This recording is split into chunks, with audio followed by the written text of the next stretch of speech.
Laps to go for Bubba Pollard. It has been a clinic all season long. Showed up at Southern National, laid it to him, wore him out. White flag in the air for Bubba Pollard after he came to Hickory the second race. Got lucky, ended up winning. Third time this year, Bubba Pollard has come to a Cars Super Late Model Tour event, and he will take his Ford to victory lane here at Motor Mile Speedway. Bubba Pollard wins the Super Late Model portion of the Heritage Truck Sitters 250. Now rename this the Cars Bubba Late Model Tour. Because hell, everybody thinks I get paid to show up anyway, so there you go. Why are you so good this season every time you've come to one of these events? Seneca Race Cars. I mean, that's all there is to it. I mean, what else? There ain't a better manufacturer chassis out there than Seneca Race Cars. And Hamner Racing engines and PFC brakes. And when you drive good stuff and you got good people behind you, make it easy on you. So Seneca Race Cars is my choice of chassis. The middle portion of the race, you and Matt Craig traded jabs a couple of times. What happened to precipitate all that? What's going through your head? Because it looked like it got physical kind of early. When you drive me dirty, I'm going to drive you back dirty. And that's all there is to it. When you run me up the racetrack, I'm going to let you know it. It could have been a lot cleaner than what it was, and it wasn't. So part of racing, he wants to drive like that. You're looking at a new Bubba Pollard. I've kind of been easy on people, kind of just roll with the flow, but I ain't taking no shit off nobody no more. And it's you touch that 26 car, you're gonna be ready for it.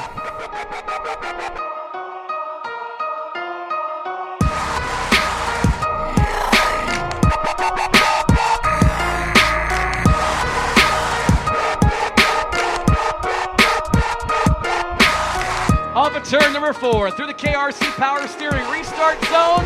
Bobby McCarty, Josh Berry, a dead heat into turn number 1.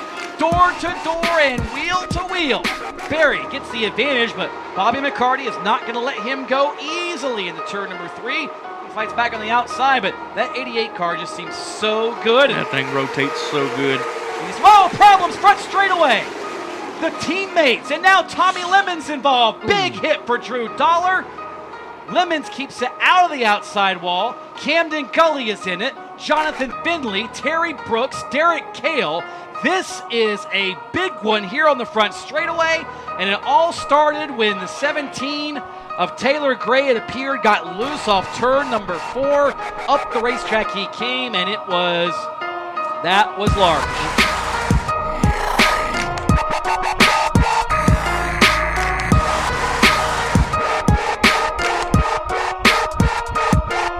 There is no holds barred now. It's all about go time. Here comes Brandon Pierce underneath of Ryan Repko for the 4th spot. What a job by Brandon Pierce. I forgot where he started, but man, he was somewhere back there. I got to go all the way back. Hold on, let me look. Started 10th, fell back early. Here he is inside the top 5 now, looking for 4th on Ryan Repko. And all this is happening while Josh Berry's just driving away. Oh, yeah. There you see Berry flash by, and there comes that battle for 4th. Pierce around. Oh, Repko says, nope. Not that easy, son. You know, for as small as Ryan Repko is, he's not afraid to get scrappy with some of these veterans. I'll tell you, he's really laying to the backside of Pierce. Pierce ain't going to like that at all. So Repko now back to 4th. Pierce is in 5th. Here comes McCumbee and Sammy Smith. This might be where the interesting stuff happens, but off of turn number 4. Driver number 88 out of Hendersonville, Tennessee, looking for his 16th career Cars Tour victory. Off of turn number 2, gets around a slower car. And where it all started, caution is out. Caution is out. Ryan Repko in the wall in turn number 2. This race is not over.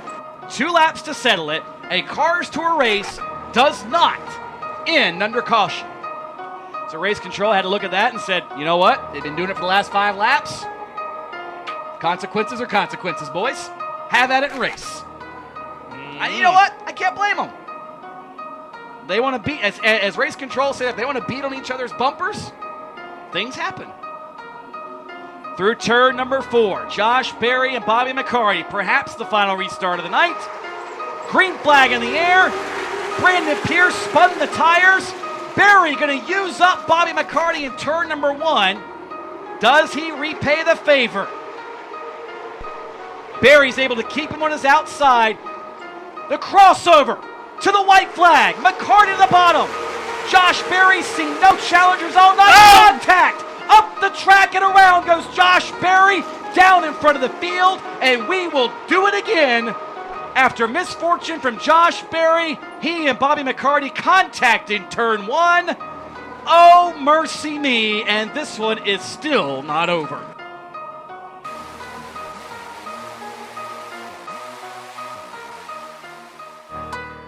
McCarty didn't go all the way to the bottom. There's no doubting about that. He's on the brakes, though. You see that car drag. He's on the brakes hard, dragging the frame rail, which may account for the fact the car didn't turn. It's dragging. It doesn't want to turn. And as they go into turn number 1, Berry, I think, gave him a lane, but because McCarty was on the brakes so hard, it unloaded the front tires, and that's when he went up the racetrack, got into Josh Berry, and the aftermath is what happened in turn number 1.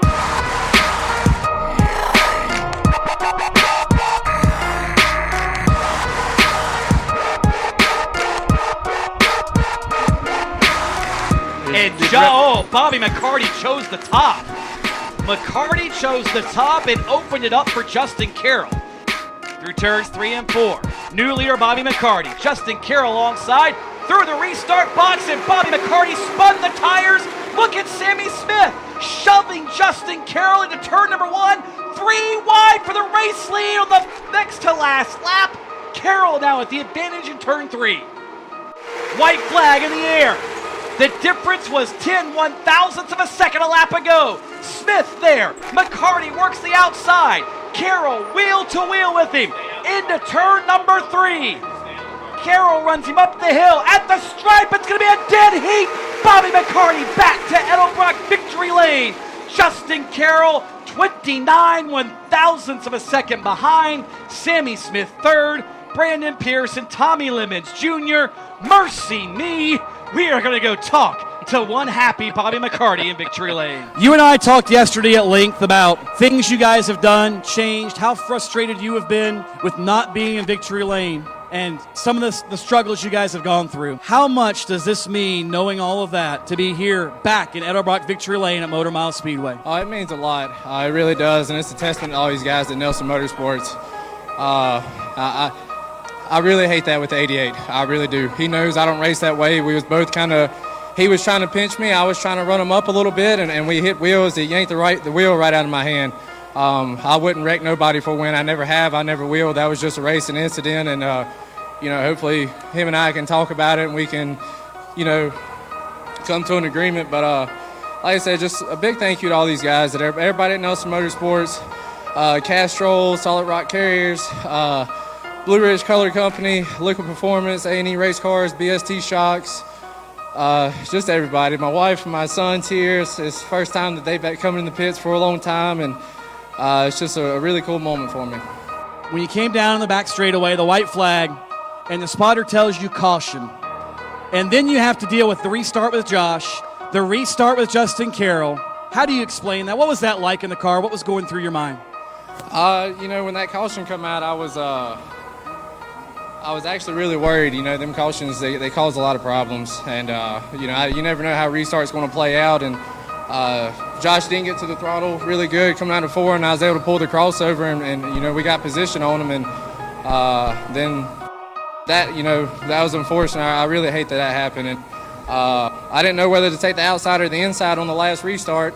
I was losing forward drive. That's where the 88 was killing us. And I just felt like if somebody was on my outside, I wasn't going to be able to get the throttle down. So we took the outside. Justin's a really clean racer. He races hard, but he races clean. And I hope the fans enjoyed that show.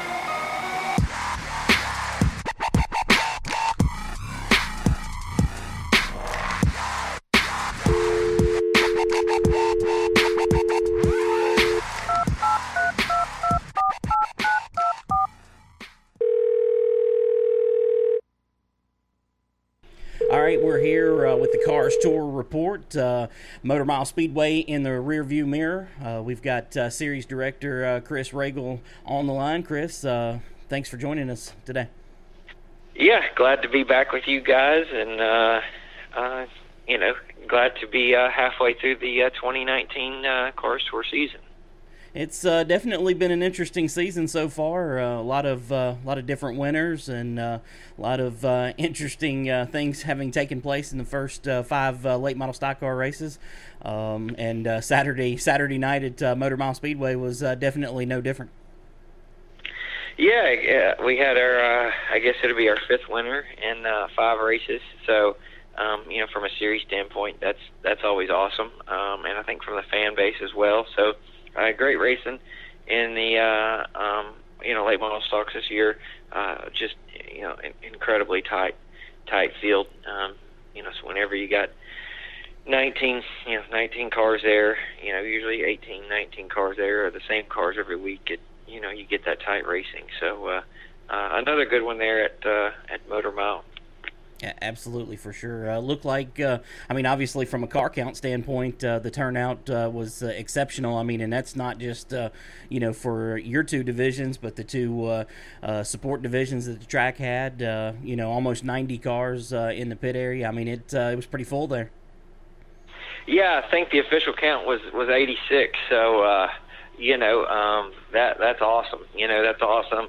That, you kind of hit on it a little bit, but that attests to how good that the racers are supporting the comeback there at Motor Mile. So I think good things are happening there at that track, which is what we need, I think, as an industry. And kind of our side of things, why we haven't been there in so long was the lack of crowd support, and that was way better than it was when we were there last time. Probably could improve just a little bit from where we wanted to be, but still, a really, really solid crowd there. Yeah, the crowd was going to be my next question. It definitely looked like a bigger crowd than having watched the video that Tony Stevens and Cars Tour TV posted last week from the Super Race. You could see a little bit of the crowd, and this race looked like was definitely a better crowd, and that's good. They had a really good crowd for their first race, and I know in this particular area of Virginia, a $20 ticket for whatever reason scares the heck out of race fans. I don't know why. But I think it was a pretty good turnout considering that they don't typically pay $20 to see a race. Yeah, and that's something that we when we kind of revisited with Michelle and her group there at Motor Mile is we're kind of in that do we jump or do we not? Is adjusting ticket price with hopes of getting more. But from our standpoint, if we don't, if we get the same, or if we only get 100 more or 200 more people, it's just a landslide disaster. So right. I still think that with that being said, I think the value is there. It's beautiful weather. 86 race cars, good racing. That's a $20 ticket, and we did $3 off coupons and got a ton of those back. So. For $17 to $20, I think there's value there all day. For sure, I don't think I've seen a Cars Tour race, in the last 5 years, that hasn't been worth $20. And that deal there with those 4 divisions, all great car counts. I don't think anybody could complain for sure. Next thing I wanted to talk to you about was the pies to the face, man. You took a lot of shots to the face. I seen a picture that Lane Riggs posted. It looked like he went full blast into you there. Yeah, I think there was 17, 18 pies to the face there at least. For the most part, it wasn't too bad. Even had a couple of my staff, Tony Stevens on the broadcast side, and Keely that works here with us. She got me back because I played a joke on her at Orange County that she needed to paint the lines before qualifying, and she didn't know any better. She was out painting the lines, and people were yelling at her that the paint's going to be wet for qualifying. So she got me back, for that. But for the most part, it was pretty good. But Lane Riggs, you know, a lot of anger. You know, he pretty much punched me with you know, a pie crust in between. So, you know, if anybody was wondering, you know, the whipped cream and you know, graham cracker crust and aluminum doesn't slow the impact down. That one kind of hurt for a day or so. I bet it did. It sure looked like it in the photo that he posted. Well, he says we're even now. I said, okay, if you say so. I was reminding those guys, you know, that him and Taylor Gray and some of those guys, you know, remember, you still have to race tonight and the rest of the year. But all in all, it was good. I think we raced, you know, a little bit over $400. You know, a big thanks to Ryan Repko with the his paint scheme and his charity with the UNC Charlotte shooting victims and you know, Minnie Terrell, Friends of Jacqueline, and then the winner, you know, we donated the money on who finished the highest, and with Tommy Lemon's fifth place finish, his Saving Sadie Ray, you know, got the donation. But you know, what was cool is people just, you know, still donated to those charities, and it's kind of cool that can give a little bit back for a good cause. So it wasn't too bad. I guess it was worth it for us. Yeah, absolutely. Looked like you had fun with it, maybe except for the Lane Riggs one, but so it was a good time. Let's dive into the race there. The super late models were up first. Really good action in that race, especially between Matt Craig and Bubba Pollard.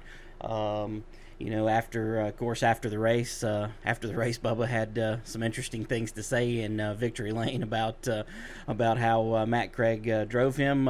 You know, from your perspective, being up there, you know, did you see anything that they were doing as you know, wrong, or was it just good hard racing?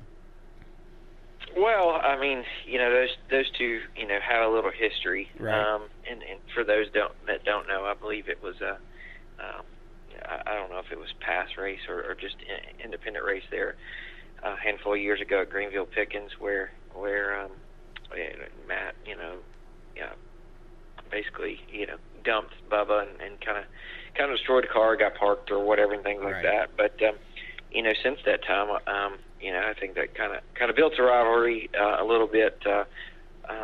But you know, since that time, they've raced against each other and with us, but never as hard as they did the other night. And you know, ultimately, you know, from you know, my standpoint, I thought, you know, Matt and Bubba both, you know, raced each other, kind of how they felt like they should race each other. You know, it's, you know, I always tell, you know, competitors and stuff like that, you know, obviously we have those competition cautions, but if we didn't or whatever, you know, a motorsports race or a car store race could essentially be ran completely 100% from start to finish without me doing anything or being involved.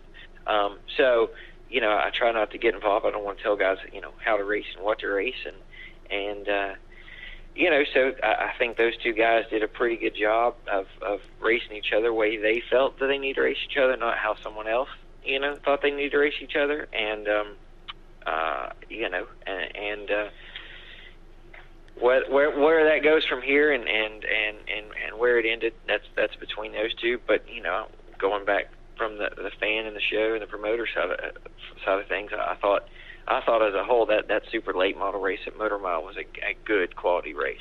Yeah, it really was. It was a really good race.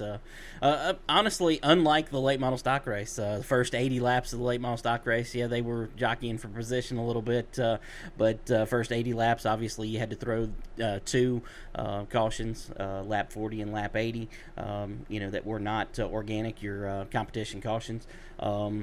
You know, then first of all, I ask you about that, you know, running those. Did you expect that to happen, you know, at Motor Mile? I know Motor Mile is a track where they can really race and, you know, it's wide and they can save the car. But did you expect that first 80 laps to go off without a organic caution?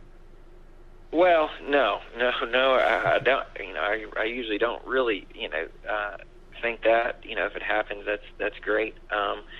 But you know, it's a fast track. There's room, but it's a fast place where some of those guys are on edge.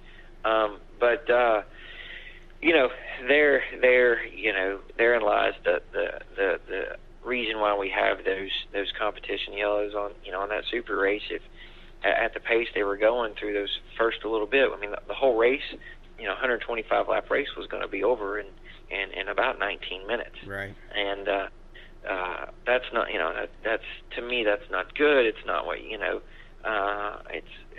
we need to, talking about value and stuff like that, not saying that there would be less value in that, but for some people and from the track and for a night out, we don't need, our two races to be over in 40 minutes. Right.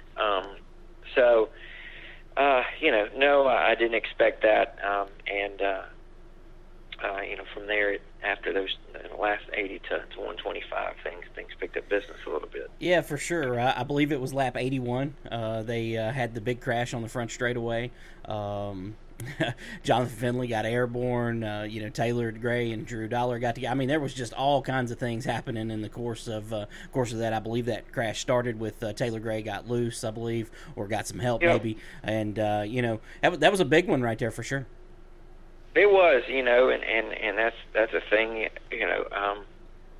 It wasn't dirty racing. It wasn't bad racing. It was, it was just a guy got loose. A young guy, quote unquote, a rookie mistake. He got loose, overcorrected, and when you do that, when you're in 10th with a full field of 28 cars still in the lead lap, because the racing has been tight and as what it is, then there's just a whole slew of guys that didn't have anywhere to go, and all of a sudden an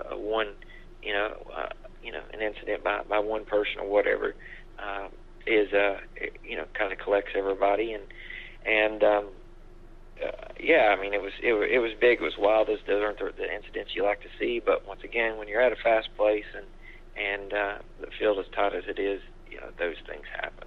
Is it as hard for you as it is for me to look at Taylor Gray as a rookie? It is. I mean, I think, and first of all, I love everything, about the kid. He's developing his personality. He's 14 years old. He came out strong. He's fast everywhere. But I think in these last couple of races, you see that he is a rookie, Right. The thing at Ace, and here, from my perspective, like I said, it was kind of hard on top of it, but it looked like, he was loose off and just maybe, overcorrected, probably had a little help too. So, but that's what, that's what the Cars Tour is about. It's about learning. It's about this, and, you don't want to see incidents like that, but it is, he started out strong, and I think you hit that mid part of the season in the summer, and some of these different tracks are far different than the place that he won on in Hickory. For sure. That a lot of those rookies, we actually went around and talked to a lot of rookies about their 2019 season, and they love the Cars Tour and they love being in it, but they're like, man, this is tough. This has been we've had our highs, but we have a lot of lows. So right, for sure. So that's on that tour, man. I mean, with the competition, the level of competition, and the guys that are up front every week, the Josh Berrys and Bobby McCartys and Deke McCaskills, and just all those guys, Tommy Lemons that are up front every week. I mean, it's got to be hard for a rookie for sure. No doubt about that. Speaking of that crash, it took a long time to get that cleaned up. Was that just, was it just that big, or was it, miscommunication on how to get going, or what happened that took so long to get that cleaned up? Well, no, it was big. It was big. I mean, really, at the end of the day, you had probably 10 cars that were in it. Right. Some of them were able to get away, but you had some. And too, I guess a little bit, it's not something we put out there. Derek Kell was a little bit shaken up. Mm-hmm. Windnet wasn't down right away, and had to roll the ambulance. That takes a little time. So he's a little shaken up. Derek hadn't raced, in a while, so that was a big hit for him. So you got to make sure all your people are safe and things like that. And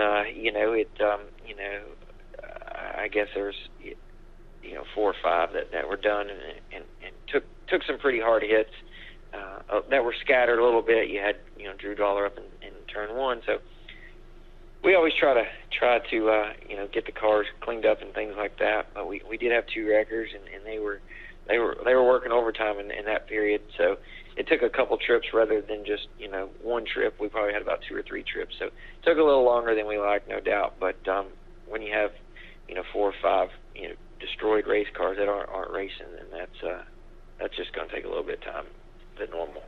No doubt. As the race progressed on, once you got back going after that red flag, of course, the racing really heated up from there. Got down into the closing laps, and obviously what set up the deal between Josh Berry and Bobby McCarty was a crash between Brandon Pierce and Ryan Repko. Man, they had been racing really hard lap after lap. Just really, it's surprising that they lasted as long as they did without one of them wrecking. And then, Brandon Pierce, I seen some questions from different people, including the Repkos on Facebook, about why Brandon Pierce wasn't put to the rear for that contact. Well, I think you hit the nail on the head about everything that led up to that point. Racing really hard, however you want to call it or whatever. I believe I came on the radio and said they've been beating the hell out of each other for the last 10 or 15 laps, and that was the truth. And sometimes, especially when we do the highlights and the videos, you don't see the 10 or 15 laps on those 2 guys that leads up to the point that makes the highlights. I guess that's why they're highlights. But I guess my thought is always, once again, if you don't put me in that position, then you can't be satisfied with me making a call. And so they put me in that that position with the yellow coming out. I didn't want it to come out because here I am trying to finish a race, and every time there's a restart, there's the chance of cars being wrecked and destroyed. So I want as many cars to go to the next one at Langley. So I looked at it. We looked at it up in the tower and a couple of replays, and it I'm just looking back on things, and they just really raced each other overly aggressively, giving each other shots after shots. And all it takes is a little bit of someone getting frustrated, or you hit somebody at the wrong angle and someone spun. So it was just kind of a non-call on my part, and kind of went on down the road there. Well, you definitely went right on down the road into another decision to make, of course, on the next restart, which was that caution had happened on the white flag between Repko and Pierce, and then again on the white flag as they come to take the white flag, Bobby McCarty got up underneath Josh Berry. They went into turn number 1. They hit. We've all seen the replays. Take us through what you saw in that instance and why you made the decision not to put Bobby McCarty in the rear. Well, soon as that happened, obviously from my standpoint, I'm just like, damn, here we go again. But when we threw the yellow, we looked at all the multiple replays, and obviously Cars Tour TV and that side of things that we had. The cool thing about Motor Mile, they have integrated cameras in the facility. I don't know if a lot of people know that, but they actually have upgraded those as well. So you had a lot of different angles to look at, and I spent a lot of time trying to look at it, and even some of my people that were up there with me. And I just couldn't get a clear, definitive answer that it was one person's fault or the other. Right. And as with most sports, I guess, and stuff, and having a replay and the things that we are, the key is having that definitive answer or definitive opinion, shall we say, a definitive opinion that it was one way or another.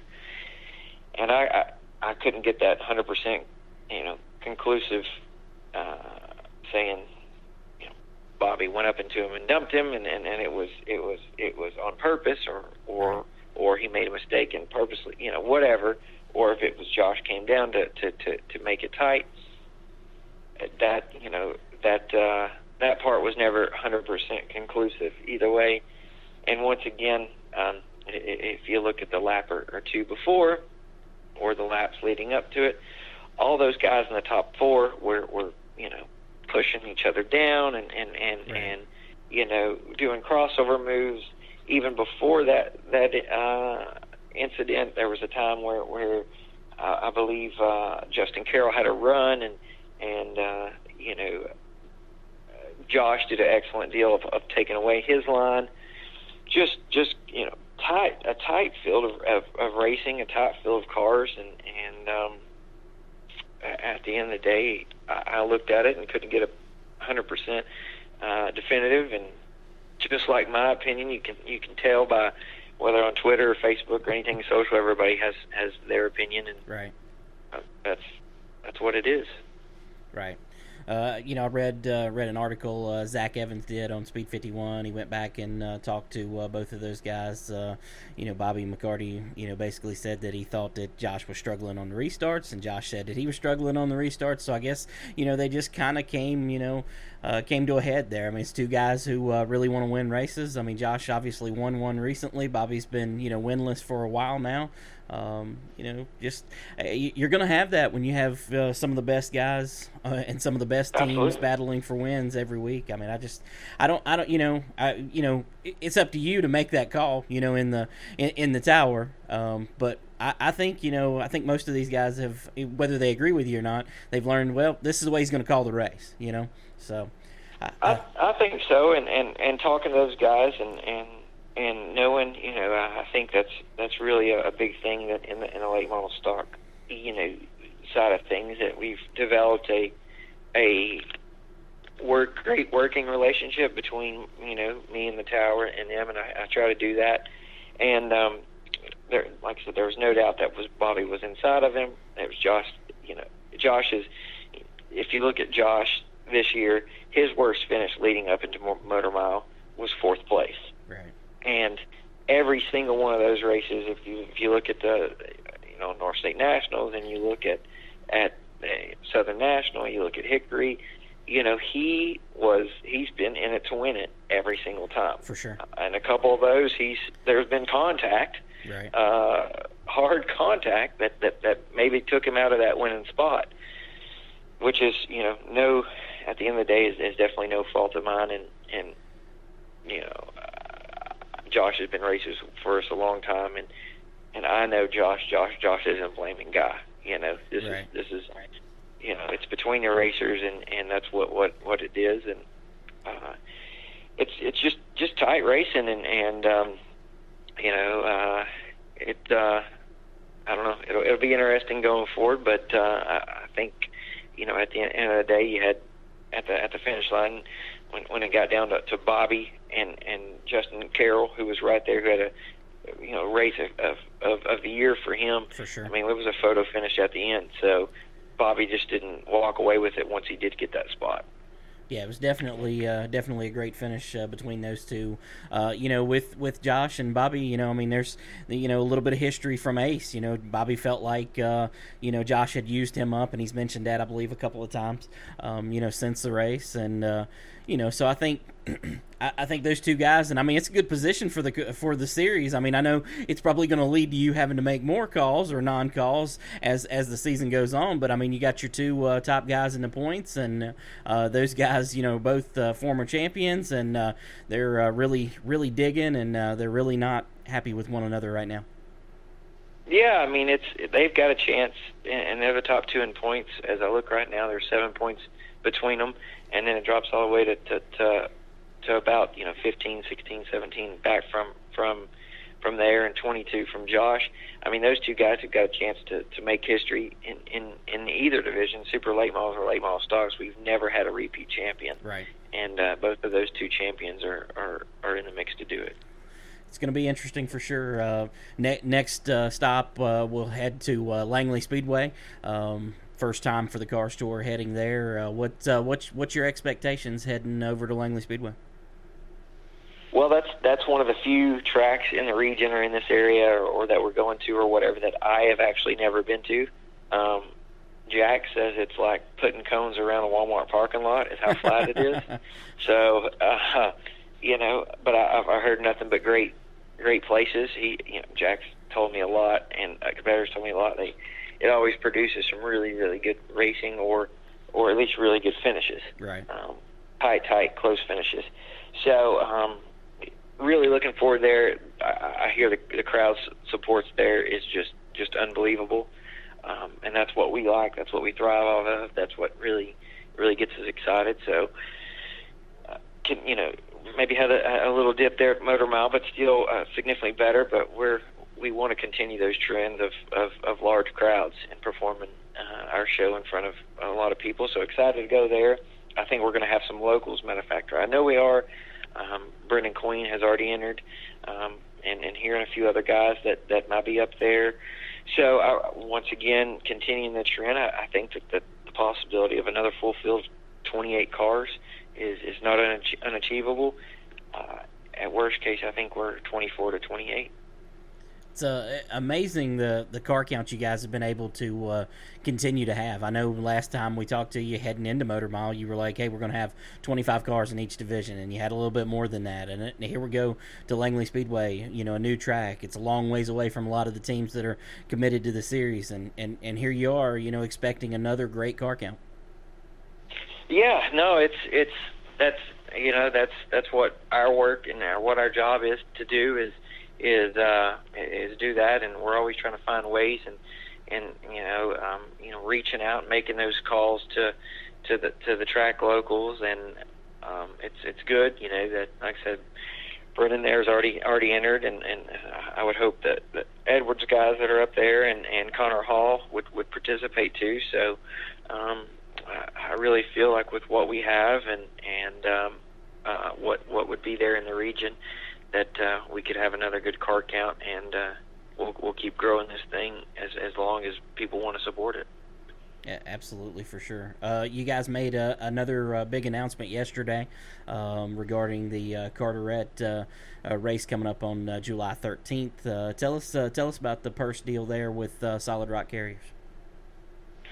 Well, just like we just talked about, growing things and getting the support and things like that, and what, when you do have good car counts, and when you do have, great racing, people love that. People want to get involved, and one of those guys is just absolutely supporting a lot of competitors individually, and he's wanted to step up. He's for this race is Kirk Ophok and the Solid Rock Carriers.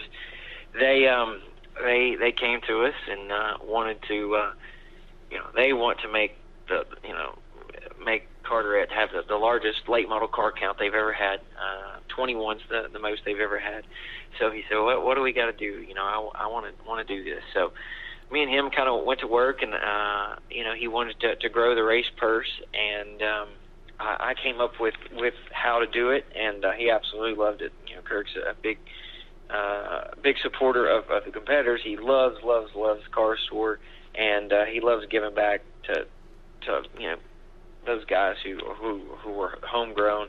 And so the way I did it, I'm 90% of the increased purses go into positions 2 through 12. So it's a $300 bonus if you finish in the top 5.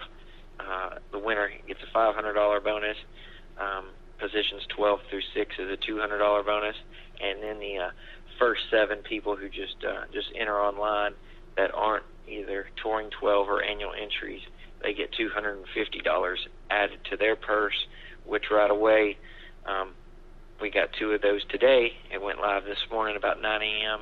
and have 2 of those that went ahead and jumped on those bonuses. So I think it's a cool way. You're talking, guys, minimum of $950 to start. Some people are 12th place is going to be $1,000, and just kind of goes on and on up there. So we're going to try to make that race a big thing, and we're going to have a big seafood bowl Friday night after practice, and a band, and live off that atmosphere. And Carteret's just an incredible facility.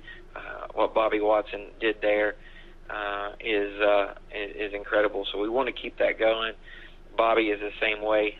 Bobby was a huge supporter of Cars Tour. You saw him at a lot of races, and he loved the Cars Tour a lot like Kurt did, and they were good friends. So it's good to see this race, and hopefully we can give Kurt and Bobby, the biggest late model race at Carteret County has seen this far.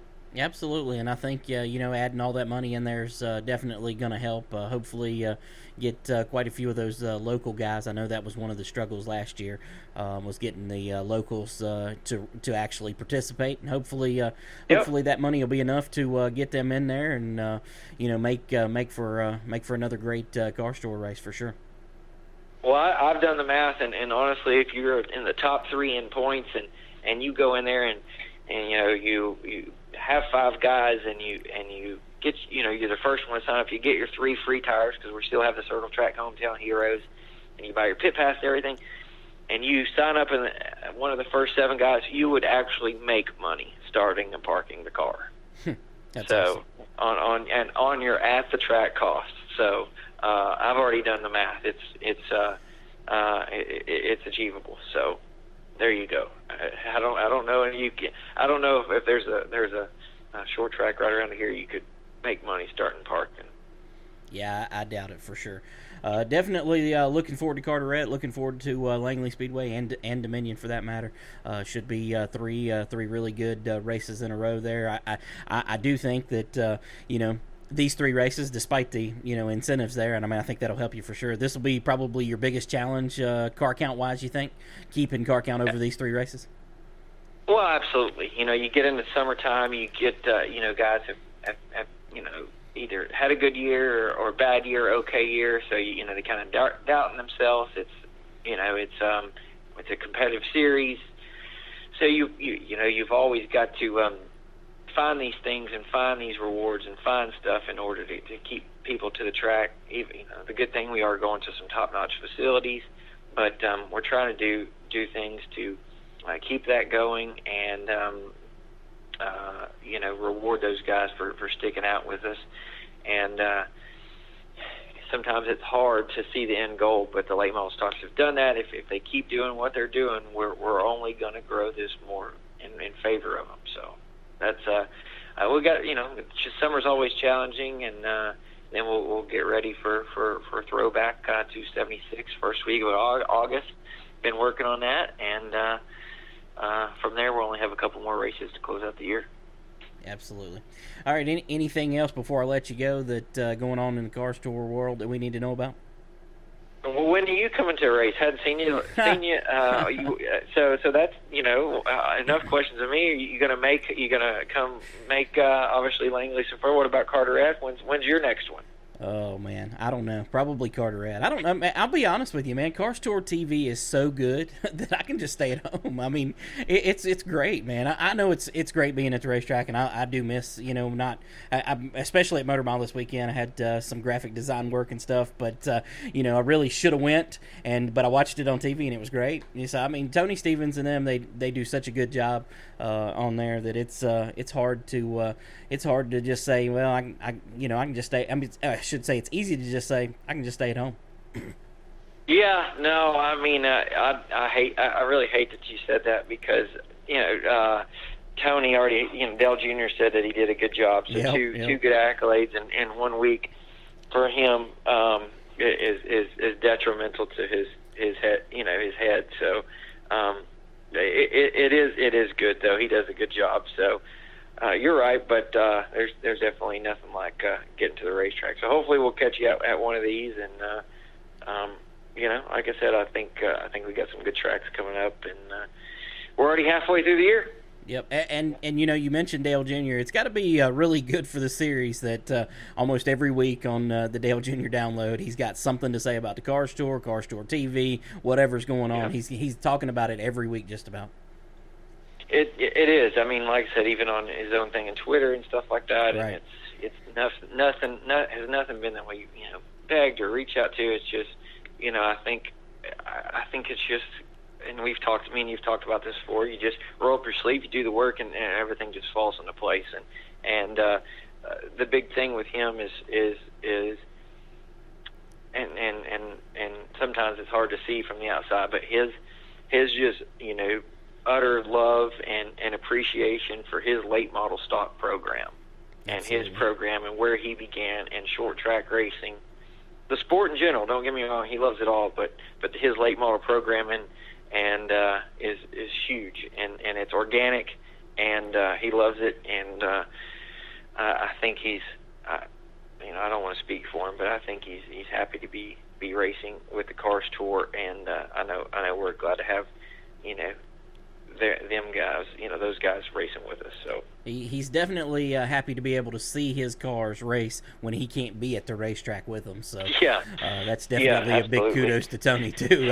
I know we're going to swell his head up here, but definitely got a great product. And I mean, it just goes with the rest of the series, man. You guys have got the top-notch program going on in short track racing today, and I mean it goes on every level. And appreciate the hard work you guys are doing for sure.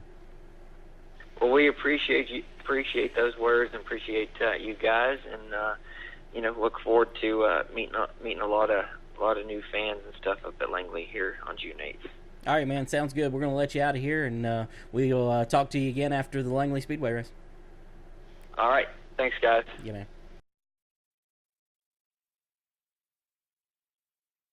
We're sorry, the number you have dialed is not in service at this time.